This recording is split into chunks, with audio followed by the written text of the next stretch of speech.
Parashá Nassó. Levanta. Que injustiça!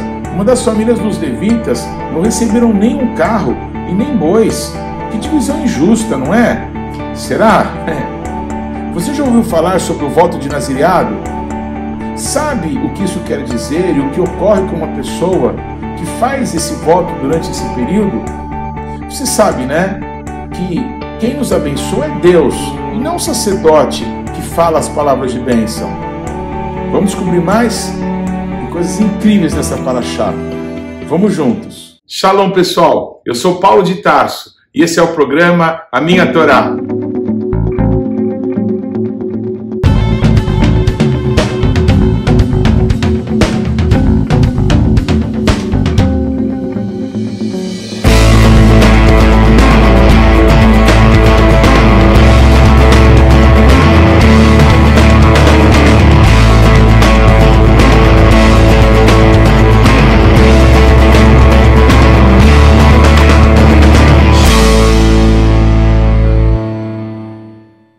Por favor, gaste agora alguns segundos, interaja conosco, deixe aí o seu like, faça algum comentário, torne esse vídeo ainda mais relevante, compartilhe com os teus amigos. E se você não se inscreveu ainda, não deixe de se inscrever nesse canal. Clique aí no sininho para que você receba as nossas notificações. E vamos juntos mergulhar no conhecimento da Palavra de Deus. Shalom, pessoal, tudo bem? Essa é a Parashá Nassó. Levanta.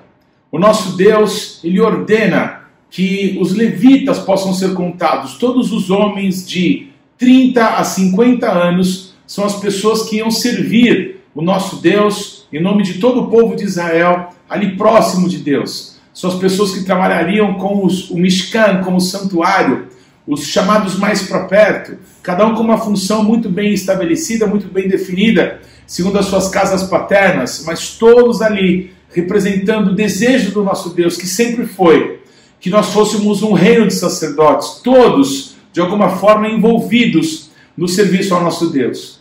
E essa paraxá, ela inquestionavelmente é uma paraxá longa. Então, são muitíssimos versículos que repetem o mesmo tipo de oferta, que contam, né, como que cada uma das famílias estava sendo contada.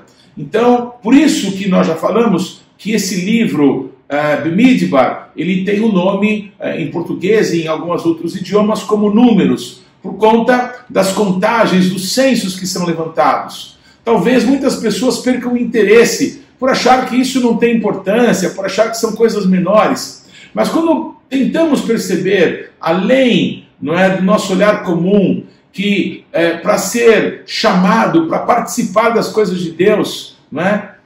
Existe um chamado, uma eleição, um propósito específico de Deus com cada um de nós, e isso precisa ser honrado pelas nossas vidas. Foi Deus que nos escolheu e no ventre das nossas mães nos deu um nome e um sobrenome, ainda que nós não o conhecêssemos. Então, quando somos escolhidos, quando somos eleitos, quando somos chamados para que possamos cumprir o nosso propósito, isso é motivo de honra, de grande alegria, saber que Deus se importou conosco, porque Ele colocou características, dons na nossa vida, com os quais nós vamos honrá-lo no decorrer da nossa história. E essa paraxá, ela tem uma figura extremamente importante e bonita, não é? Para a compreensão das coisas do reino dos céus, que é a figura dos nazireus. Pessoas, dentre todas as tribos de Israel, que não eram sacerdotes e que tomavam um certo voto, o voto de nazireado, para que pudessem, naquele período em que estivessem com o voto, estivessem cumprindo o voto que fizeram a Deus, pudessem estar assemelhados à função sacerdotal. Essa é a função dos nazireus. Pessoas dentre as tribos de Israel, que não levitas, que queriam se consagrar de uma forma especial ao nosso Deus. Então, nosso Deus estabelece regras muito bem definidas e rígidas, para que essas pessoas pudessem, então, servir o nosso Deus nessa função de nazireus. E algumas delas são não se poder passar navalha na cabeça. A palavra nazir em hebraico quer dizer coroa. Então, durante todo o tempo do nazireado, os nazireus carregavam os seus cabelos como uma coroa para o nosso Deus a ser entregue no momento certo, no momento derradeiro, no momento da entrega do voto. Eles estavam proibidos de comer qualquer coisa que fosse derivado de uvas e também de tocar em qualquer corpo morto. Se eles se contaminassem com a morte, com qualquer corpo morto, eles teriam que rapar a sua cabeça e reiniciar o seu voto, reiniciar a sua consagração. Então, eram pessoas realmente consagradas, separadas por nosso Deus. É impossível não pensar que Yeshua disse para os seus discípulos: eu nunca mais beberei do fruto da videira até aquele dia no reino de Deus. Essa consagração, essa separação, essa dedicação a Deus, inquestionavelmente aponta para a consagração de Yeshua, que nos comprou com o preço do seu próprio sangue e que voltará para nos resgatar. E não tem como não nos emocionarmos, não é? E nesse mesmo capítulo, em que há uma oportunidade para pessoas que não são Levim, que não são Kohanim, que não são levitas ou sacerdotes, servirem a Deus, se consagrarem de forma especial ao Senhor como nazireus. É impossível não notar que nesse mesmo trecho da Torá nós temos a Birkat HaKohanim, a bênção que os sacerdotes ministram, liberam sobre todo o povo de Deus. 2 vezes por ano, hoje em dia, lá em Jerusalém, na festa de Pesach e na festa de Sukkot, todos os Kohanim que estão em Jerusalém vão até o Kotel, se viram, se cobrem com os seus mantos. Eu vou te mostrar uma figura disso. A figura que estamos usando essa semana para ilustrar a Parashá Nassó é uma figura dos Kohanim, todos sacerdotes, todos cobertos com seus talits, todos levantando as mãos para invocar o nome do nosso Deus sobre toda a nação de Israel que está ali reunida. Eu já tive a honra de estar presente e de receber essa bênção, que quantas vezes, no meio da congregação dos nossos irmãos, não é, onde servimos, eu canto essa bênção que aprendi de uma família de Kohanim, a família Savoia, uma família de Kohanim, aqui da cidade de São Paulo. A dona Luri Savoia, quem eu amo muito, me ensinou a cantar essa bênção, e eu canto essa canção, eu canto essa bênção, mas o principal dela não é quem abençoa, não é a melodia, não é? Mas é o nome do nosso Deus, que é invocado sobre as pessoas, porque está escrito nessa porção que quando o nome do nosso Deus é invocado sobre as pessoas, Ele mesmo virá e as abençoará. Não tem coisa mais preciosa do que o nome do nosso Deus sobre as nossas vidas e do que a presença dEle, que é o único que pode nos santificar e nos abençoar de fato. Aleluia! Caminhando mais para o final dessa parashá, nós vemos que cada uma das tribos de Israel contribuiu com a mesma quantidade de prata, de ouro, os mesmos pertences, o mesmo tipo de oferta. E por que isso? Porque todos têm o direito de participar de igual modo do culto do nosso Deus. Talvez alguns tenham mais recursos, outros menos recursos, mas o que importa é que de coração todos possamos ter parte, todos possamos fazer parte. A palavra para culto, que nós traduzimos para culto ao nosso Deus, é a palavra avodá, que é a palavra trabalho. Por isso que em inglês os cultos são services, e em espanhol serviços. Por quê? Porque é servindo a Deus, servindo as pessoas, sendo útil no reino de Deus, que nós cultuamos o nosso Senhor. Então, nessa parashá, Nassó, quando nosso Deus manda que fosse levantado o número dos levitas que iam servir na casa de Deus, todas as tribos de Israel começam a entregar ofertas ao nosso Deus, ofertas que seriam usadas pelos próprios levitas no serviço que teriam. É muito curioso perceber que para cada tribo foi requerida um boi, e a cada 2 tribos eles tinham que ofertar uma carroça, tinham que ofertar um carro de boi, era um carro grande. E quando foi feita a divisão desses utensílios, desses carros e bois, para as famílias dos levitas, para aqueles que iam trabalhar de fato ali, armando, desarmando o Mishkan, o santuário, parece aos nossos olhos que é alguma injustiça. Porque uma das famílias vai receber 2 carros de boi e 4 bois. Uma outra família, essa primeira família era a família dos Meraritas. Depois as famílias dos Gersonitas receberam apenas 1 carro de boi e 2 bois. Mas tem a família dos Coatitas, olha que interessante, tanto Moisés quanto Arão são dessa família, são da família dos Coatitas. Eles eram filhos de Anrão, que era filho de Coate, ou seja, também Moisés, também Arão, seus filhos eram coatitas. Pois a família dos coatitas não recebeu boi nenhum, nem carro de boi algum. E a pergunta é, por quê? Há injustiça nisso? Não, não há injustiça não. O nosso Deus é justo, Ele é santo, tudo que Ele faz é bom. A família dos levitas mais numerosa era a família dos meraritas, que receberam mais carros de bois e bois. Por quê? Porque eles que iam trabalhar com a parte mais pesada de todo o arme e o desarme do Mishkan. Todas as tábuas que eram revestidas de metais, revestidas de ouro, revestidas de prata, não é? De bronze. Então você imagina o peso disso. Todas as tábuas do santuário era incumbência dos meraritas montarem, desmontarem e transportarem. Então eles de fato precisavam dos carros de bois, dos bois puxando como tração, não é? Todo o desarme, todo aquele equipamento daquele santuário. Os gersonitas eram responsáveis por todos os tecidos, por todos os véus, né? Por tudo que envolvia o Mishkan, o santuário, o tabernáculo. E eles receberam também um carro de boi, receberam 2 bois, porque não era um serviço leve. Mas os coatitas, eles lidavam com aquilo que nós chamamos de santíssimo. Aquilo que era santíssimo ao nosso Deus, a santidade consagrada ao Senhor, como a Arca da Aliança, como a menorá, como a mesa de pães, como o altar do sacrifício, como o altar de ouro, o altar de adoração. Todos esses elementos não podiam ser conduzidos em carros de bois, tinham que ser levados nos ombros dos levitas. Quando nós vemos na história de Davi, ele que tenta trazer a arca de Deus para perto de si, da sua casa, e uma pessoa morre, e ele deixa a arca da aliança na casa de Obed-edom. Nós lembramos, quando estudamos isso, que ele vai até os sacerdotes e ele pergunta o que eu fiz de errado. E eles apontam que a arca da aliança, a presença de Deus, não pode ser transportada como o mundo transporta. Tem que haver um envolvimento pessoal dos adoradores, daqueles que servem ao Senhor. Então, vamos juntos, vamos colocar a glória de Deus na nossa vida e vamos transportá-la. Não existe coisa mais perfeita para transportar a glória de Deus quanto aqueles que foram feitos para o louvor da glória dele. Então, Beshem Yeshua, alargue o teu coração, busque a presença de Deus, porque a glória de Deus será transportada através da tua vida, da nossa vida, para onde o Senhor quiser que Ele possa se manifestar para o seu povo.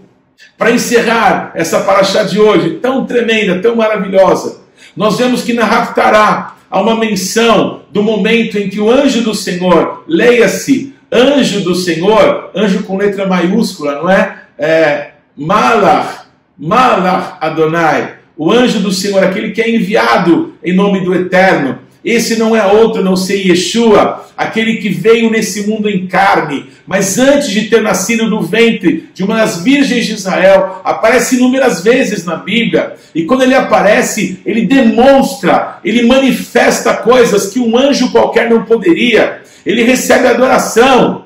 Quando esse anjo diz para o pai de Sansão, quando você quiser fazer essa adoração, a sua entrega, faça a Deus. Mas Manoá entrega a adoração a Deus, mas quem toca na penha, quem faz com que fogo suba da penha e sobe no meio do fogo que sobe daquela penha, como recebendo a adoração, se envolvendo no meio dela, é o próprio anjo do Senhor que se apresenta para Manoá e que diz para ele, por que você quer saber o meu nome, se é maravilhoso? Quem é maravilhoso? Deus forte, Pai da eternidade, Príncipe da paz, quem é? Senão Yeshua, autor e consumador da nossa fé. É muito especial lembrar, não é? Que o nosso Deus diz, levanta Moisés, Nassô, levanta um censo, levanta as pessoas com quem eu vou poder contar, que me servirão de perto, que estarão pertinho de mim. Eu quero que elas vivam, que elas morem, que elas durmam e acordem bem próximo ali do meu santuário, porque eu quero ter proximidade com elas. Que maravilhoso chamado de Deus, que maravilhoso a gente poder ser chamado para perto, que maravilhoso poder servir o nosso Deus com alegria. Na Brit Hadashah dessa semana, nós vemos Paulo, não é? Um Yehudi, um judeu, não é? Que sempre foi zeloso pela palavra de Deus. Ele escuta um conselho de Tiago, irmão do Senhor, de que haviam alguns rapazes ali que tinham feito um voto de nazireado, como esse voto apresentado hoje na porção da Torá. E eles iam entregar o seu voto, estavam se purificando para isso. E ele, Tiago, irmão de Jesus, aconselha que Paulo também faça as despesas para aquela oferta, para aquela entrega, para que todas as pessoas de Jerusalém que acusavam Paulo de não ser zeloso pela Torá, de estar dizendo para os judeus desprezarem a Moisés, para que todos vissem que isso era mentira. Achando que as pessoas que pensam assim se esquecem que pouco tempo atrás, Paulo, antes de entrar em Éfeso pela segunda vez, o local de maior avanço do seu ministério, Paulo, que já tinha passado lutas muito grandes em Atenas, em Corinto, em muitas cidades, com perseguições, com a zombaria das pessoas que não estavam interessadas verdadeiramente em Deus, mas apenas de saber as novidades. Paulo, ele toma voto, e que voto é? É o voto de nazireado. Ele se consagra de uma forma especial a Deus, ele toma uma posição, e ele escreve sobre isso. Eu quero deixar de pregar palavras de vã sabedoria humana para falar e manifestar o poder de Deus. Quando Paulo toma essa decisão, o ministério dele muda. Paulo chega em Éfeso e não quer perder tempo com as pessoas que queriam apenas saber das novidades. Ele pergunta quais deles tinham sido batizados com o Espírito Santo. E quando eles dizem que não sabiam o que era isso, Paulo impõe as mãos, eles recebem o poder de Deus e Paulo passa a discipulá-los. Paulo trata a ministrá-los de uma forma especial, e em 2 anos, a Bíblia diz que milagres extraordinários começaram a romper. Por favor, me diga, se milagre já é uma coisa sobrenatural, o que é um milagre extraordinário? Me responda.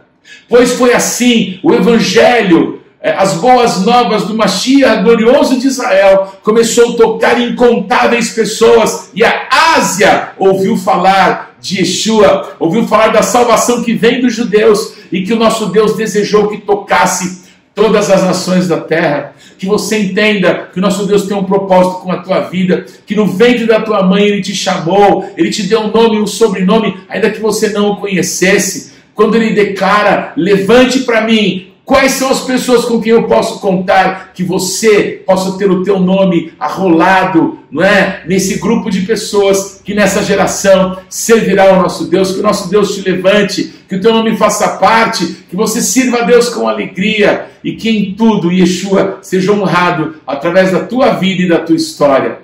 Eu acredito que eu não posso encerrar hoje sem declarar a brachá, a bênção, birkat hakohanim, a bênção dos sacerdotes, não é? Que na verdade os sacerdotes só servem para invocar o nome do nosso Deus sobre as pessoas, porque o nosso Deus mesmo virá e nos abençoará. Assim como eu já tive a honra de ser abençoado por Kohanim lá em Jerusalém e por outros tantos que Deus me deu a honra de conhecer, eu quero, como um sacerdote não judeu, mas alguém alcançado pelo amor de Deus, sacerdote das nações, um reino de sacerdotes, foi isso que o nosso Deus sempre desejou. Eu quero poder abençoar a tua vida e invocar o nome do nosso Deus sobre você.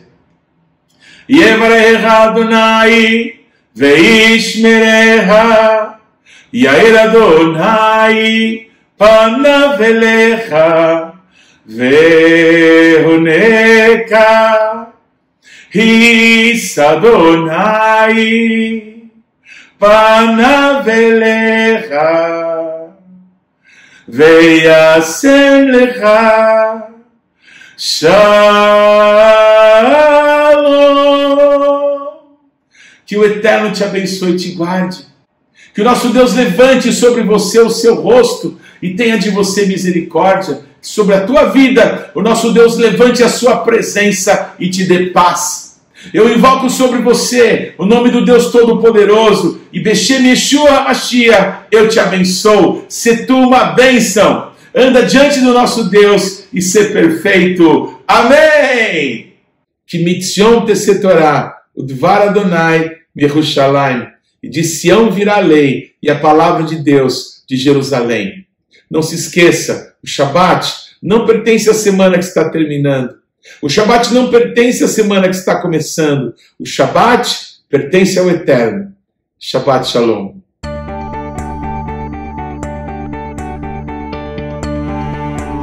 Não deixe de ler ou de ouvir os textos que foram citados na Parashá dessa semana. Você pode acessá-los ou no nosso site ou nas principais plataformas de podcasts. O importante é que você, pessoalmente, mergulhe no conhecimento da Palavra de Deus. Você pode participar ativamente do programa Minha Torá, se inscrevendo no nosso canal, mandando perguntas, interagindo, compartilhando com seus amigos, porções que vão te edificar. Mas também você pode fazer parte disso, semeando financeiramente, para que esse canal se desenvolva ainda mais. Então você pode usar os nossos dados bancários para que você possa fazer contribuições, para que a Palavra de Deus possa alcançar muitas outras pessoas. Vamos fazer isso juntos. E que Deus te abençoe.